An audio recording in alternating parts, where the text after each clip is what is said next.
mayam buthoibi kaisamna taramna okjabaga loinana khurumjari ngasi su mahausa gu mayam gidamakta yamna nungairaba phunga wari ama puduna laksari hauzik mayam punna wari asi taminarasi matamdo nongju tha loikraba matungni adubu nongdi marak marakta dumuk suri khulai kai aduda leriba miyoi singi hingnabagi lambi asidi mahi marong thaba phau thaba asina oirami kumge hanba nongju adugi matungda khul adugi nak yeta laikriba labuk singa aduda phau maru loina hunakre madugi matungda amuk phau matol thengat pahnakre nongmagi phau pambi singa adu ham chawkhalaklami tha amamuki matungdani matamdo thawan thani leriba lokpham singa aduda hauduna leriba phau pambi singa adu kharadi sauri semba sabagi matam haibadu yawraktuna semba saba haunakre miyoi kharana makutta lauhon paiduna laupham singda lawlingba yauri kana amana kakthum wanden khoibi charangna singbana pi singbu phoidokpa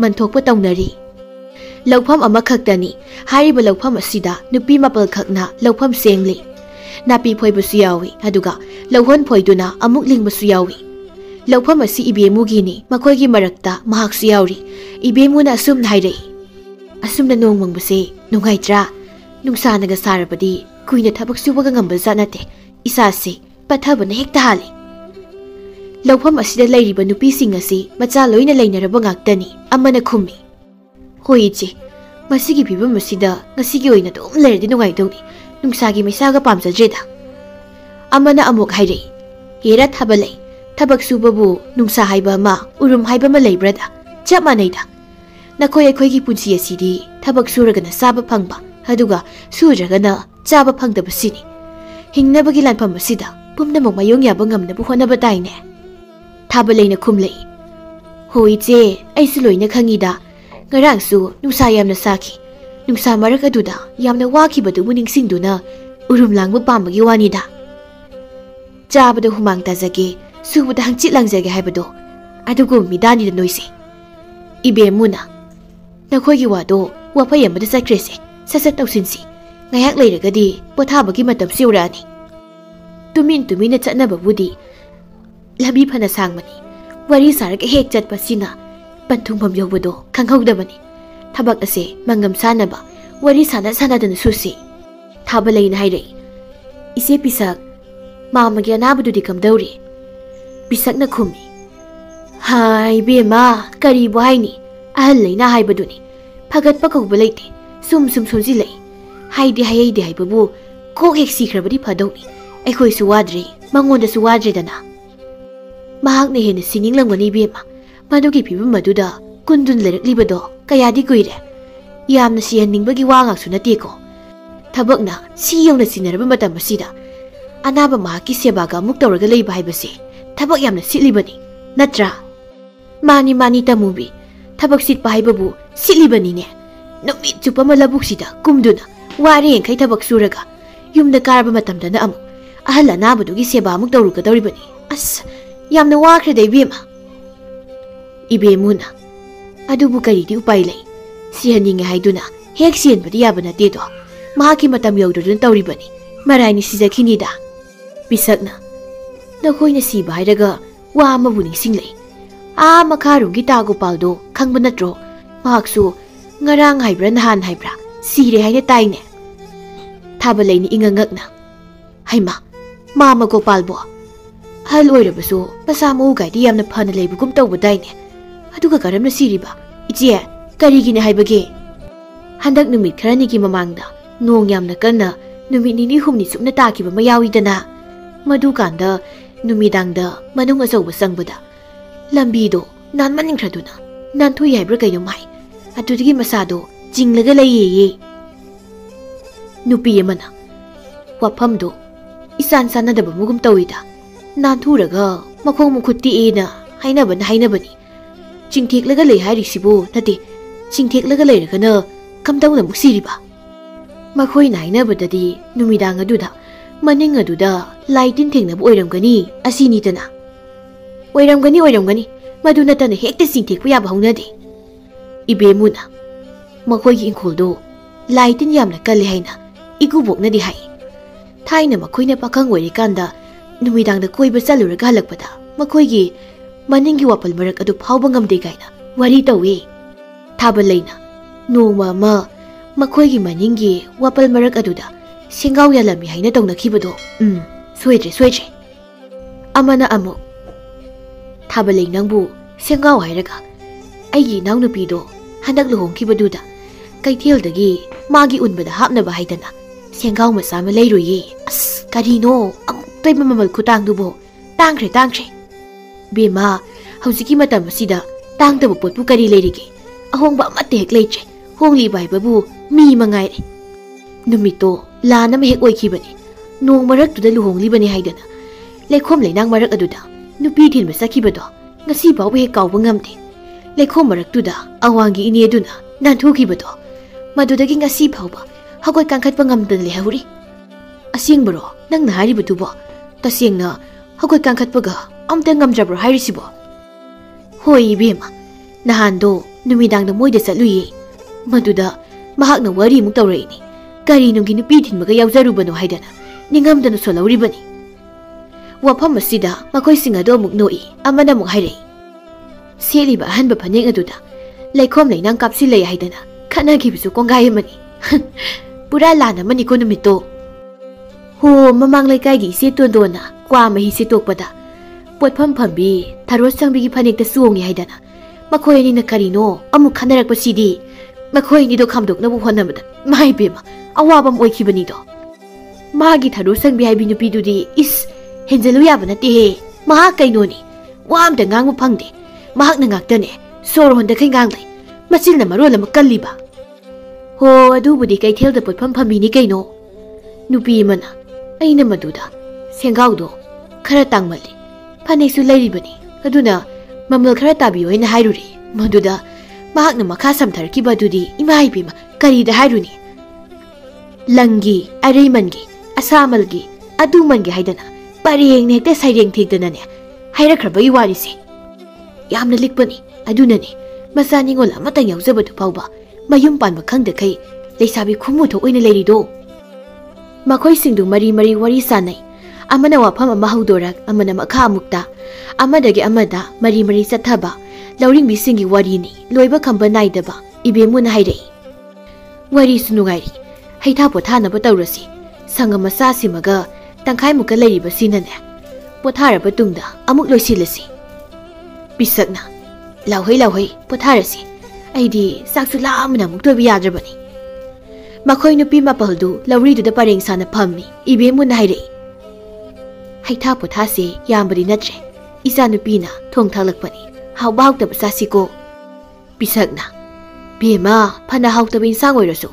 labuk taw puthaduna sarabadi loina hawuni kadaino puthorause bisakna mayumdagi yomduna purakpa sakyom adubu lawthoi aduga mu makha tarei aigi sakpurei nakhoi gi punarakpra puraktrabadi aingonde khara khaigese thabalaina khumi ije akhoi gi suloina pureida labuk asina ngana kumbanina yumna thongba sak ase chaba phawbu nanglakte potha boina saurage haidana hekta yomsinuna puraklabani tamubina mu hairei ngaikho mukta singju suraga sage haidana yumdagi ngari morokka lawdana puraklibani labukta singju sabase phawaibi mana yamna pamjai haibani aduga hausu yamna hawbani bisakna pharida tamubi kadaino aigi khut asina hekta nekhairak se sida leire morok to sani ko morok nabu kayam sani ge ai metke kayam mahau lage do yengunoi ibemuna yumdagi purak pai tha pothase masida thamlage ko lamla sanarasi nangisu sak saruk puthoro hoi sida leire bisakna singju masal sing adubu makhut aduna phajana loi khairi makhoi mapal adu pareng sana phamduna chak adubu hauna sari bisakna ya da hawkrabunu yengune chai sangi mahause lawpham da sabasina heta mahaw leibe heli hayeng kaisu lawpham da dum saba tari thabaleina ichi na hayeng kai haina hairingai sida ai khulang numito kauni ko hayeng asina ichi ta mubi gi leire hangjit asina ma makhoi gi masiamdo madudana ai gi ni ko amu kaunani kauri bema haitha phota du dane phajahalo nakhoi saningba makhaido hairo hek tawradabani makhoi singnu wari sana duna chak adubu sari Matang aduda nungsisu sitpa haurai. Leisil adusu hana muramba sang adudagi amuk hena mukre bisak na haire. Nungsisi sisilai ni he. Nongsu mongkai lai. Nongse tagadaba malida. Ibemuna mathwai wazana khumi. Ngasi phau sidangdi tabidradi phagani haina khanmani. Khongkhut ase isingdane chuatuna ga leibaga. Nongi ising asina amu isa se chotpase hakjang se nagi hekta tauba. Thaba leina. Nahan muki leptuna chukiba nongmarak aduda. Lahol linglubra haibabu numi humni marini phamungdagi hendokpa ngamdabai wani se. Se saksi saba loisinsi. Nong taraktringaidane walauriba kharase loisinba nangbra yengsi. Hoine ayambadi natrese kharasidi kuihuraroida. Zaro thuna sasilo. Makhoi singdu saktu saba loisili. Haita pothagi haira sing adu sathokle ngayak amu phamlami. Madugi tungda bisakna. Hei suba mu haurasi hagotnarasi angangsa. Makhoi sing asigi manungda bisakna khwaidagi sahi yamba oi. Makhoi singdu loina haugatnai. Walauba sing adubu makata na musuthaba hawi. Amang manong adusu haina marik suthaba haurakli maduda ibemuna hai. Nongasi chana na suba haurakledana. Onthokpagi nongni suhaudrabadi hek mayadabdu mangai. Hoi bema masibuni thawangi nongzu hainaribado. Chuningu matamda wa laung hek suba. Aduga suningdaba matamdana nungsita musilaga tokpa. Thawa nongzudi mata ama tawbuni. Koi pai paidunane wa suga doini. Tamubina hada thawa nongzu mai tatpi nangbu amukta subu lekhu kaidauge. Nangna suge hairagana atopa mafam madu oina hek suzarucho. Matang sida thaba leina makholdo khara nongthan haidai. Asiguma nongbu hek suraba aigi malaba yumado hekta ningsinglai. Nongzu khudingine imungdo isingna pumtaw tawi. Bisakna chawbaldi mahakbu yumda leiba natro. Iche lei hingli haiba duta mangaire. Aigi phamdadi sikhibaga chap manakre. Numit kuding hidang ngauduna lei. Yumgi oribi phibam adubu nong matana yengde. Onthokna wakre deche. Makhoina nupane haidana adumna maning tawbusu henmale. Makhoigi mathakta karisu tawba ngamloi haina khaliba male. Ibema nupigi mati khangalo. Phajana hana hayo. Madudi yarakredana. Chak hekta pizaruno. Chara helalo. Madudada khangadawni. Iche tolabi aigidi ipuriba mahakpu isormangni haina khanjaribanidana. Adumna tawbasu khak ngamde iche. Tamubina thabalai awaba wakhalga khalunu. Nungai na leitho. Si tawba mapokni karigi wani hingjaruni. Bisakna hai tamubi nangbu isai sakpa yamna haibadaine. Kulang isai nupsi bamta saglaudana.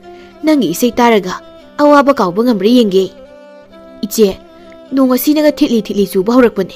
Masida aina mu isai ga saklurabadi nonga se panakana di sudharakanibo. Amuk hangu haiba yakhijabadi kamdauba. Hai suni na surabadi wa launu suzarasani saklawoi bema. Ibemuna amuk hairei. Tamubi sao lawpham ase nongna pathogan bangambra yengsi. Adudi ise khoi ai hekta saklage ko. Tamubi makhol mawa nungsiba misak amani. Mahakna sakpa isai asi sursumi tabada yamna nungaiba haibadu oi. Labukda thabak wana sunaba matamda makhoi singna tamubibu hek isai sakhali. Tamubigi isai bu taraga makhoi singa du pothanai. Tamubina makhut amaduna lawhon khara pai aduga makhut amaduna chapting thoktuna lei.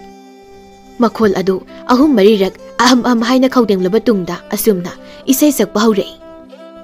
Khalei lawpham khudingda lawhon paibi lawring bisingna punsigi waraba saina bu kokningai pami pandong linglari malang nungsit angawbuna yaibada phauna singna jagoi saba uraga taibang thamoi harauzai yengbagi penba naidedo.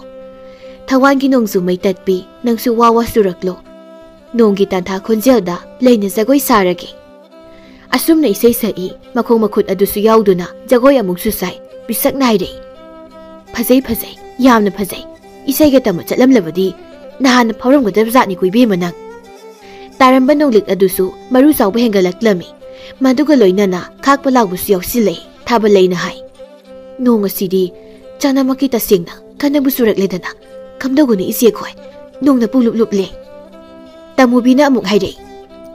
Aina tahanba nate ko नखोइना इसै सकउ हाइबगी अहिदी अदुक सक्जब खकनी हेरा थवा नोंजुनबु कयाम कुइना तानीगे ngayak leibaga mai kayemana loinu humdunane paithokradauni kamdau sigi che ngayak phamsi haibro pisakna karigi phamba noi bema nongma bu ki gadaba nate aikoi gi supham thokpane adumak susi nong asibu ki bagi nate aina kiri basidi akhak arau gi khonjel asini bema nong tarabani na akhak arau gi khonjel yarok phai basidi hangna sani nong adu ta sengna pudi thokpo makhai surami adumna kana tarakani haibadi akoi kanam tana thajaba nate tamubina nong asi phanabu kalida nati ise khoi haibu ise ise makhata na sako hairibro nupi yamana yarani tamubi nangna phana saklabasu nong asi gi makholda amata tararoi ibe muna nong ase pakhat kiba ngahak ngairasi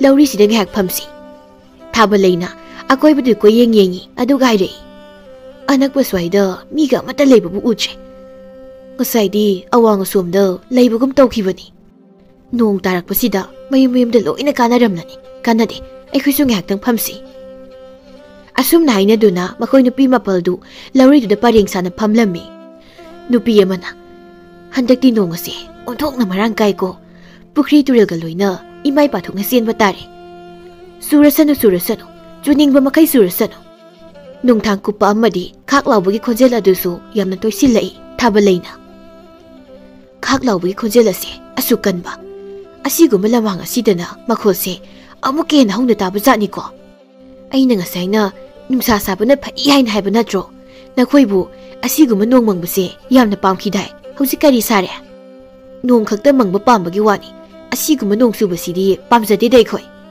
pisakna nong ase phana kana chuini he pakna hangdau mande thaba leina akhak arau gi khonjel aduda mi paina hairei aidi ta sengna asigumba akhak arau gi khonjel ase yamna kizai e kari gi kiri banangdi asumna khak lawbase braja singjang tabu yawi hairibadudi bema madudi matang gi wani hekta tabu yaba nate kari su tawroise aikhoi su leibasidi nong asidang suba tabu oirabadi khara makai su phagadabani adu su nate pisakna ho nangna kida kiragana nakut kudomi ani dunane nanakong ani do hekmen silo aduna pharadrai che asi hairaga makut kudomi ani duna manakong makhul ani du men sili nupi amana hairei iche yumdoina kakibana phagadori bazalo asukan manong marak asida ngahak ngai khisi ngahak phamkho kaino isa se nabadi soiroi horen na yum yoragane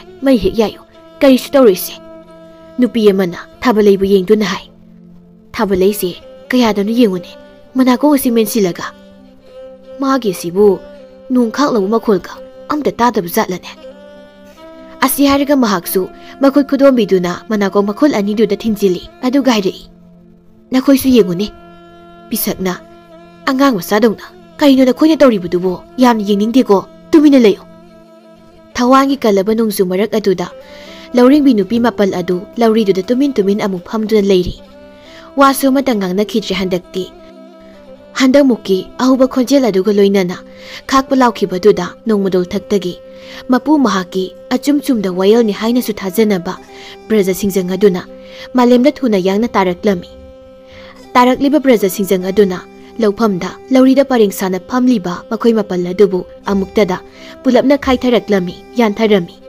खुदक अदुदा लौरिंग मी नुपी मपल अदु सिरे पुदि थोकपा मखै सुरमनोंग अदुसु पाथाख्रे मिखुप अमगी मतुंगदा पुमहांग हांख्रे युमना लैबा मियोय खरना हाइनै लबुक्ता ब्राजा सिंजंग ताख्रे अमना अमु ऐसु होwi ताखिबदो लबुक असिदा कना बु लैबा जाना तांजा अदुदा नुपा अमा याम थुना चिलक्तुना असुमना पाउक्तमी खुरा आ लबुक्ता लौरिंग मी नुपी मपल ब्राजा सिंजंगना खाइदुना सिदु लेहौरी Laikom lainang marak aduda khulgi miyoy makhaina mahi labuk tamna pangchata chatnari lauri paring aduda ta adun leiriba asi bakjang sing adubu ubada makhoi pumba loina kapnarami asi bakjang sing adubu phajana puraktuna aroiba mathau mangam pangthokirami khunja miyam aduna tamthiraba thodok thokliba numit asibu chahi khudingi oina labukta lausuba kumba yadra haina lauthokirami